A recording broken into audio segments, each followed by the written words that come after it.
All right, and welcome back. I don't know what day it is for you, but for me, it is the day after Easter, and I'm wearing my Easter yellow shirt, and life is good. So, we're going to start today, and we're going to talk about logarithmic functions. Now, logarithmic functions, if you'll remember last time, in 5.1, we talked about exponential functions. And exponential functions were like other functions, but our variable was in the exponent, okay? Well, the logarithm is exactly the inverse of that. In fact, the logarithm is the inverse of an exponential function. And before we look at the kind of the formula of how that works, remember that with an exponential function, you put in the number that was the power and it gave you an answer. Well, a logarithm takes the answer and it gives you the power you had to raise it to. All right, and in both of those functions, there's something called the base. With the exponential function, which is this, you have a number that you're raising to a power. That's your base. With a logarithm, we have log, which stands for logarithm, and then b down here is our base. All right, so here's what this means. If you have y equals a logarithm base b of x, this means you have to raise this base, b, to this power, y, to get x, all right? X is b raised to the y power. And that is the relationship between logarithms and exponentials. And that's going to continue. I mean, that's what we're going to deal with. So the first thing I want to do today, before we even start trying to figure out and calculate logarithms, is I just kind of want to rewrite things from one form to the other, because we can do that. If we can write something in exponential form, we can write it in logarithmic form. Because the way we're going to solve a lot of these problems is we're going to rewrite one of these, to take a logarithm and write it in exponential form. Or we'll take an exponent and write it in log form. That's kind of the way a lot of these work. So let's look at the first one. If I have 8 to the second power is equal to 64, all right? That is my exponential form. So I want to write that in logarithmic form. So I'm going to say the logarithm base 8 of what? Well, it's of 64 because the answer of a logarithm is the exponent, equals 2. All right, that's the way these are going to work. If you have a base to a power equals an answer, the logarithm of that base of the answer equals the power.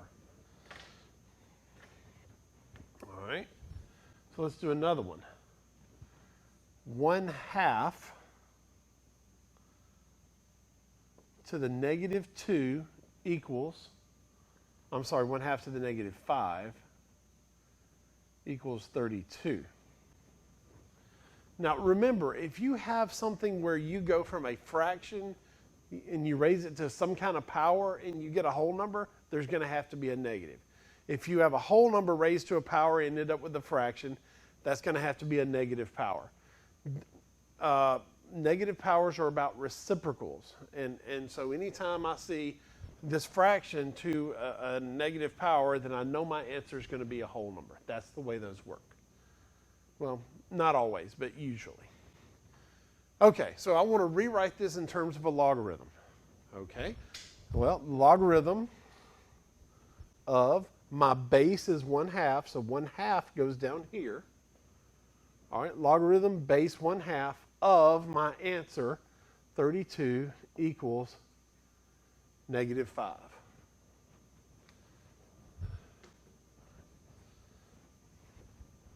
All right, so kind of just getting used to this form. Well, what if we start over here with logarithmic form? The log base 3 of 81 equals 4. What does that mean? It means this base 3 raised to this power equals 81.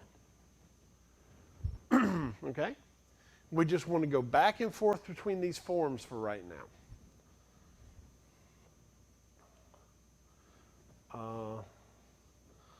Log base 4 of 1 over 64 equals negative 3.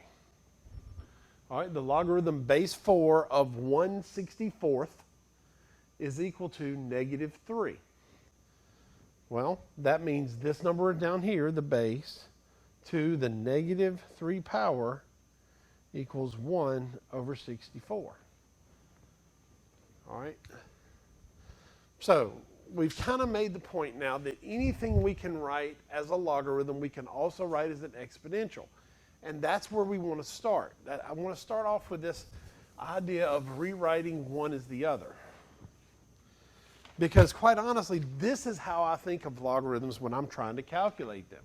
So let's say we're asked to find the value of x.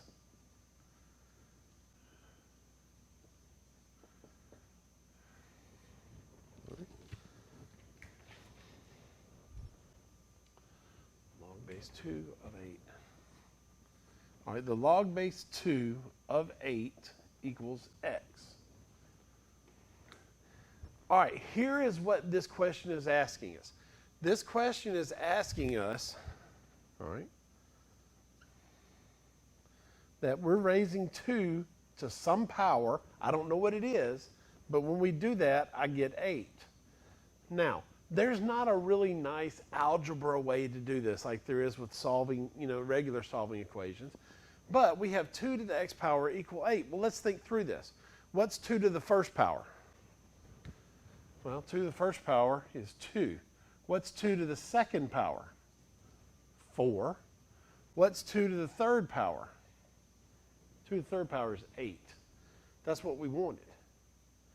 So if 2 to the third power equals 8, then x has to be 3, because that's the power we raise this to get 8. And whenever I'm asked to find a logarithm, I usually turn it around and write it like this, just because it helps me think about what I'm actually trying to ask. Some people are really good with logarithms, and they can say, well, this just means you're trying to find the power you raise this to get, that's fine. But for me, it really helps to rewrite it as an exponential, and then it helps me to see, okay, this is actually the question I'm being asked to find. Right? So again, see what happened. I had a base to this power equals that answer.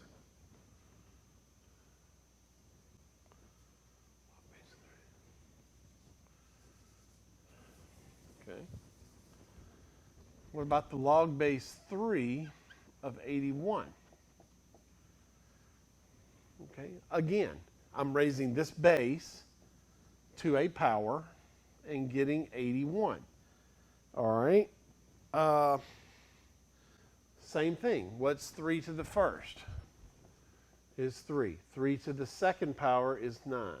3 to the third power is 27. 3 to the fourth power is 81. There we go. That's what I wanted. 3 to some power is 81. What power is that? 4. X equals 4. Now, you don't necessarily have to write that out the way I did. I just want to show you the process I'm going through in my head. I'm just trying to find what power can I raise, what power of 3 gives me 81? Oh, the fourth power. And I'm done. So that's one way you'll be asking. And this is actually finding a logarithm. Okay, we found log base 3 of 81. It's written as an equation, but really this is just calculating a logarithm. So what if they ask the question a little differently? All right, the log base x of 125 equals 3. All right. Again, just to be clear on what's being asked, I'm going to rewrite it in exponential form. So I have a base to this power equals 125. Oh, okay. X to the third power equals 125? Well, we've done this. If I take the third root of both sides, we find that x is 5. Okay, this gave us an equation we could actually solve. Okay, and the way I did it, again, is I just looked at my logarithmic form. I have this base x raised to that power. That has to give me 125, okay? So that gives me this equation. Then I'm just going to go about finding the solution to this equation. And in this case, all I had to do was take the third root of both sides. Okay? Now, I could have just taken out my calculator and said, well, 1 to the third power is 1, 2 to the third power is 8, 3 to the third power is 27, 4 to the third power is 64, 5 to the third power is 125. Okay, the answer is 5. But in this case, I had an algebraic way to solve this equation, so I just took the cube root of both sides, and that just got me directly to the answer.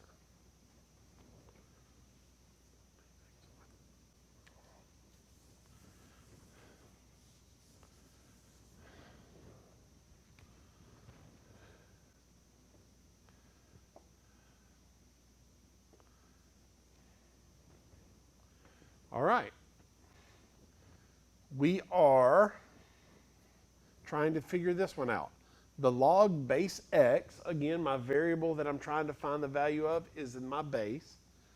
All right, so the log base x of 136 equals -2. So I'm raising some number to the -2 power and getting 1 over 36. Now, in this case, I can't do what I did in the last one. I can't take the -2 root of both sides. That doesn't work. There are a couple of ways I could do this. If x to the -2 is 136, what does that mean? That means x squared is the reciprocal. Okay, remember that's the idea. If you raise something to the -2 power, you get this. If it's the reciprocal of x to the second power. So I have this idea of a reciprocal. And then what is x? Well, x is going to be 6. Now, technically, I should say in this case that x is going to be plus or minus the square root of 36. So that's plus or minus 6. But we're going to say that all bases are positive. All right, bases are positive, and we can't take the logarithm of the negative number either. So I'm going to say x equals 6 because we want bases to be positive numbers.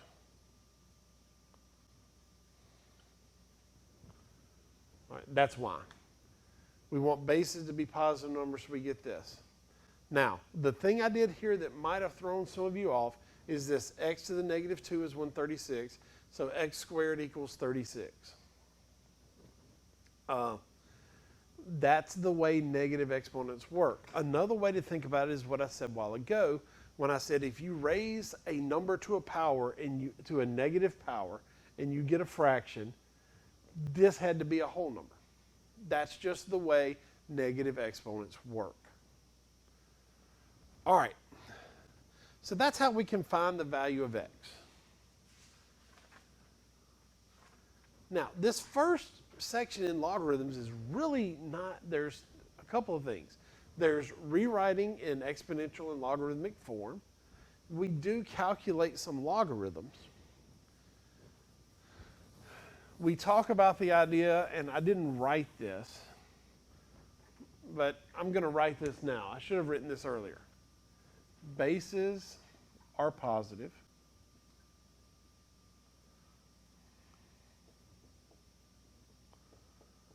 Okay, bases are positive numbers. And also we can't take the logarithm of a negative number. Okay? That's two facts about logarithms. Bases will be positive, and the number we're taking the logarithm of will also be positive because we can't take the logarithm of a negative number. The reason for this is the domain. Now, I'm not going to write that because it could be different. Anyway, usually we say the domain of a logarithm is 0 to infinity. But if you change the logarithm just a little bit, you change the domain. So I'm not going to write that. All right. Now the last thing in this section, there are two types of logarithms that are special types. And in fact, if you were to pull out a calculator, which I happen to have here, right here. Yeah. I'm going to come up close here. You will see right here there's a button that says LOG, and there's a button that says LN. All right. These are two specific logarithms that are used so often that they have a button on the calculator. The first of those is called common logarithm. All right, and common logarithm is base 10. So if you just see LOG of x, that means LOG, let's not use x, let's use A or something, I don't know, is LOG base 10 of A. All right? It's so common that we give it its own designation and we don't write the number down here. So if you see log written without a base, then that's common logarithm, it's base 10. All right? And so you can do calculations with this, without even using the calculator. The logarithm, for instance, of 10,000, well, that's going to be 4. Because, okay, why is that? Because 10 to the 4th equals 10,000. Okay? Now, with common log, it's really nice because all you really have to do is count the zeros. Okay? 4 zeros, 4th power. It's great. All right? Or you could pull out the calculator, hit log of 10,000, and it would tell you 4. That's fine. What if we had the logarithm of 1 over 1 million? Okay. Remember, this means 10 to some power equals 1 over 1 million. Now, I've kind of hammered this point that if you raise a whole number to a power and get a fraction, you're going to have a negative exponent. Okay, and then I told you count the zeros, so this is going to be negative 6. All right. If you take 10 to the negative 6 power, then you're going to get a fraction as answer, and you're going to have 1 million on the bottom. That's common logarithm, and that is the one on the calculator that says LOG. The other one,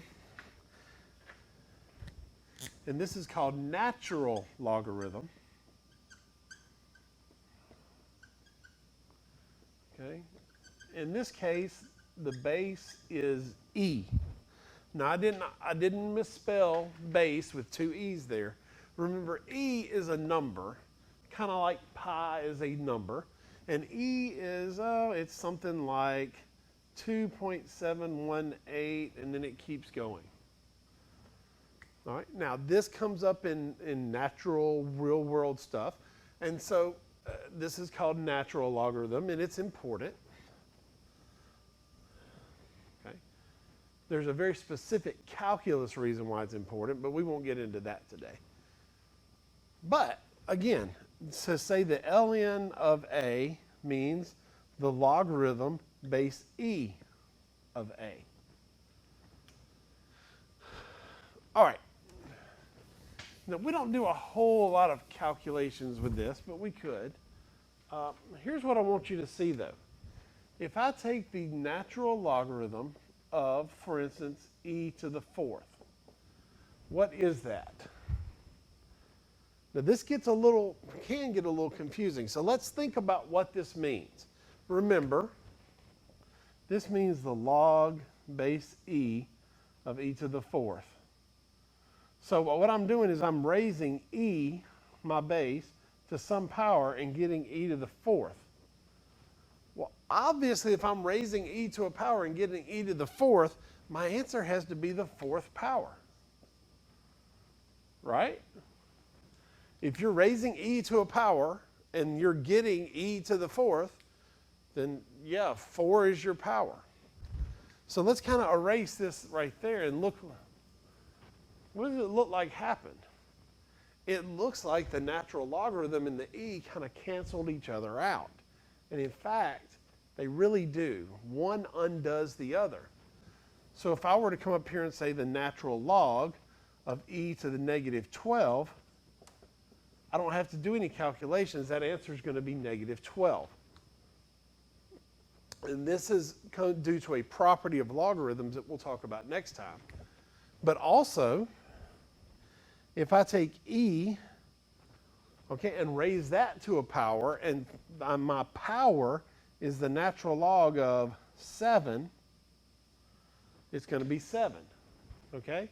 So if my power is whatever the natural log of a number is, then the e to that power is going to be the number. So e and the natural log, they kind of undo each other. And that makes sense because they're inverses. And remember when we checked for inverses, remember that thing where we did verifying inverses? That you had to do f composed with f inverse and your answer had to be x. And then you did f inverse composed with f and you had to get x. That's exactly what's going on there. All right, so that's logarithms. Remember, you can write a logarithm as an exponential. There's the idea that we don't take logarithms of negative numbers. Bases are always going to be positive. And now we have these two on the calculator, the natural log and the common log that we can talk about. So that's all for this time. And then next time, which is our last section, we're going to be talking about properties of logarithms. And people nail properties of logarithms. So I'm really looking forward to that. Till next time.